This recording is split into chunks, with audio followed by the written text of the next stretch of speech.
Rain hammered the city that night like the fists of angry gods. My breath formed a trembling cloud when I cursed, hood hunched, outside Sutton Street Gallery's glowing door. My fingers flexed inside soaked gloves, wringing themselves like they could squeeze out my nerves, my embarrassment, the dense weight of rejection I now stowed deep in my chest. I'd carried my demo reel in the battered blue case, the one I'd scrawled my name on in black marker when I was 17 and stupidly hopeful. I thought if I played my landscapes of layered city sounds, bicycle bells, subway rumbles, the hush of a river against stone, snippets of half-caught laughter, someone might look past the skepticism, might see what I was chasing. People say gallery and expect paintings or sculpture or maybe a room full of video art, but I'd believed in my project, a whole show built from sound, audio environments, immersive stories without a single image, just space and memory stitched from frequencies. I stood dripping, the gallery's warm chatter muffled by the door, and almost turned away, but I saw myself reflected there, dark, shivering figure against gold-lit glass, and my reflection's jaw was set hard. I tugged the door open, braced myself against the blast of light and laughter. Inside, I faced people I'd known since high school and the older faces who'd watched me grow up. People who'd heard about my big move to New York, who would never have called art anything but painting or dance. My mother's old friend, Mrs. Klein, champion bridge player, president of more committees than I could name, stood by the cheese table. She wore disappointment on her face before I'd even spoken. I approached the manager, Miss Darcy, hands trembling, demo reel pressed to my chest like a shield. She saw me and I watched her expression slide into polite neutrality. I fumbled my opening. I know it's unconventional, but I think. She stared over my shoulder. There's really no audience for this, Saul. Not in our space.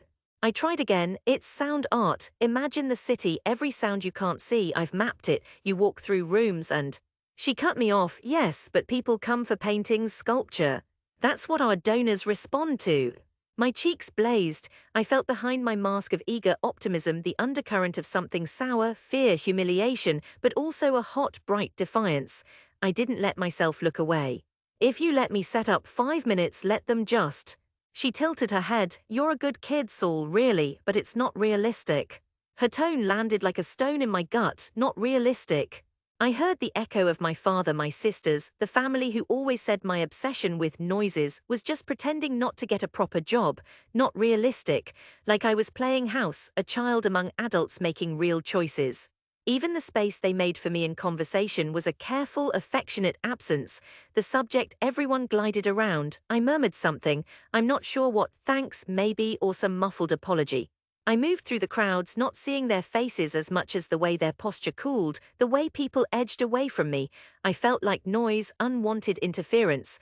The rain outside had gone from stinging to pounding. I walked home, hood up, sneakers sodden. The city's sounds had never felt so far away, each one somehow hostile. Horn blasts, umbrella spokes clicked violently, the boom slosh of tires sending filth into my socks. I remember clutching that blue case, hating it, hating myself for thinking I could turn my strange obsession into something worthy. When I pushed open my apartment door, my phone was buzzing. The screen glittered with another message from my sister, Abby. Mom says you're still at it. How's the starving artist grind? I didn't answer. I dropped my bag on the table, lay on the couch, and let the city swirl through the cracked window, trying not to think about tomorrow or the next day or the months of rent statements gathering like dust in my mind. The first miracle was ridiculously small. Weeks passed and I half convinced myself to give up. Sound designer, what did that even mean outside of a movie set? I haunted message boards, left voicemails for people whose work I admired. On a Tuesday, my email pinged. A festival needed help with audio installations. Someone had dropped out last minute. I spent 3 sleepless nights slicing and layering tracks, shaping crossfades, running lines from field recordings I'd taken back when I'd believed it'd matter. My hands shook so violently as I handed over the mixes that I almost spilled a coffee across the cheap park bench we met at. But when I heard the way the crowd lingered, the kids standing with eyes closed in a narrow alley made of speakers and wind chimes and distant echoes from my favorite city corners, when I heard their laughter, their quiet, whoa, something inside me shifted. For the first time, my tricks weren't just background, they were the whole point. After that, I said yes to everything. Tiny theatre shows, museum panel setups, podcast post-productions for hosts who'd never record the intro the same way twice. I lost track of the times I'd stumble into bed at 4 in the morning, clothes gummy with sweat, frazzled from another late deadline. I pawned a pair of turntables when rent lagged. Sometimes I ate only rice and apples for a week. It wasn't glamorous, it barely paid, and my family's calls grew more anxious than coldly pragmatic. Abby once texted me a meme, "Hustle culture is just poverty in a tracksuit." She had no idea how right she was. At least I told myself nobody could accuse me of not trying. Years blurred, my apartment changed, better window, less peeling paint, though I furnished it mostly with scavenged cast-offs. I cut together pieces for anyone who'd let me, started cold emailing galleries in other boroughs. Once I lucked into a gig with an avant-garde dance troupe. They didn't want music, just environmental sensation. I made a hurricane from handheld fans, New York Bay seagulls, snips of Morse code whistled live. The choreographer wept, clutched my hand, called me a conjurer. I found work for off-Broadway, then a short film that won an award I didn't even realize was prestigious until an agent called. I was crowding out more urgent stories, learning to blend in, capturing the taste of thunder in headphones and putting longing into static. The phone calls home dwindled. My mother always asked if I had made something for real people yet, where you could point and say, "This I did." My father said little, but sometimes hummed when I described my work, as if tone alone might tell him what he needed to hear. Every few months I'd try to explain what I was building in the city, but words failed me. Sound wouldn't reach through the distance or the skepticism, not across that old river. Then one day a producer called. "There's a new wing opening at the Met," she said, fast and certain, like she'd known me forever instead of remembering my name from a business card lost in a coat pocket. "Interactive exhibition. They want audio to transform the whole space. You were recommended." I spent nights composing, weeks revising. I lost myself in drafts, curves, sub-bass pulses. The install day, I watched as electricians, curators, and old money donors circled warily through the cavernous space.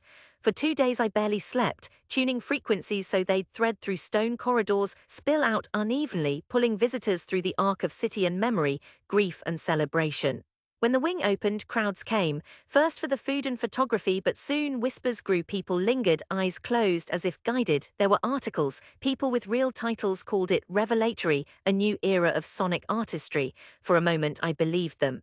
The day I returned home was spring, sunny, the air thick with that electric, slightly sour hint of blooming garbage and grass. I boarded the 5 a.m. train, headphones heavy around my neck, case holding a copy of the Met's catalogue and my own credits printed neat in the program. Mom called as I was getting off at the old station, voice tight and excited. "So, big city man, will you be home for dinner?" My father met me at the curb, his hair thinner, the lines at his eyes deeper.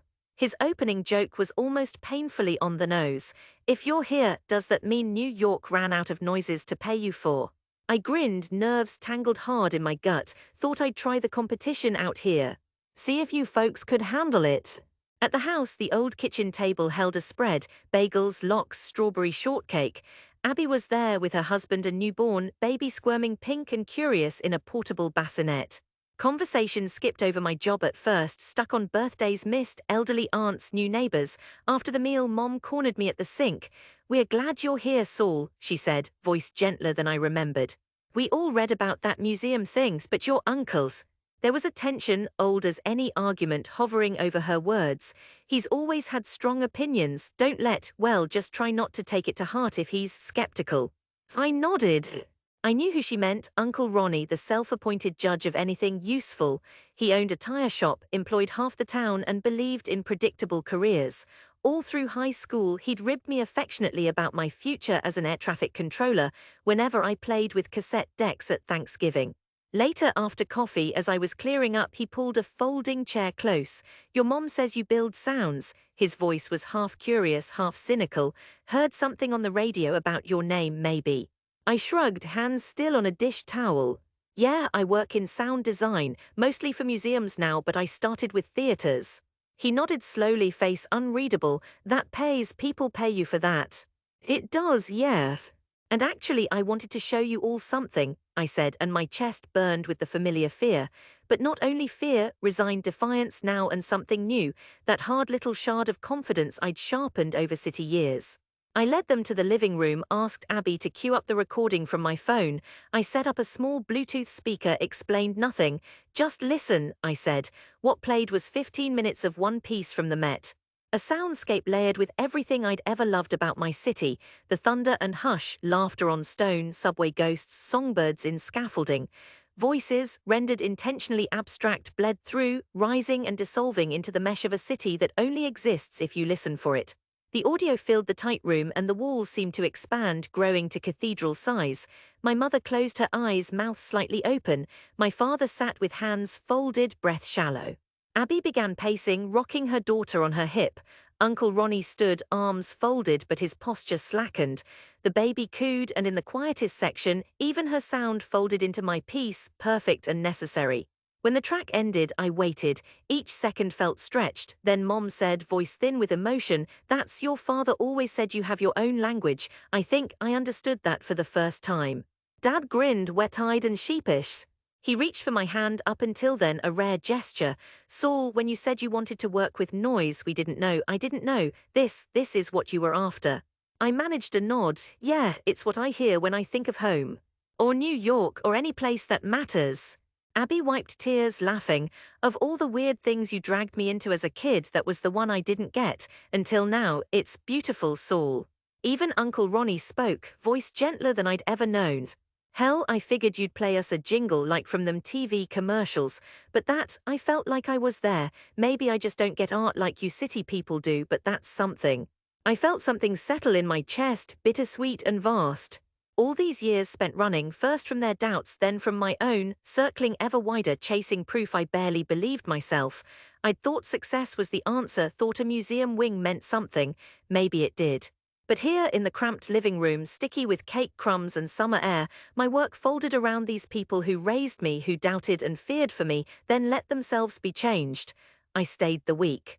Neighbors stopped me on sidewalks, asked about that museum, with a pride they'd never managed for my early stumbles. I visited old friends, shared stories about city theaters and subway buskers, described how sound can become memory, map, anchor. I watched as skepticism faded. It wasn't gone, doubts don't vanish in a day, but it transformed, softened into curiosity, maybe even respect. On my last night, Dad stood beside me on the porch steps.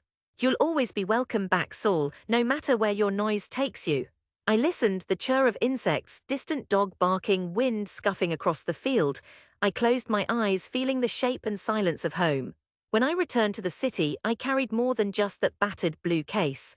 I carried proof, acceptance, and something harder to own, a sense that I hadn't wasted all those rain-soaked years, that even in the noise and doubt I'd found something real, something worth returning to. And whenever I layered a new composition, whenever I stitched together a city in sound, I kept a place for laughter, for rain, for the gentle hush of a family listening, finally, fully, to everything I'd tried for so long to say.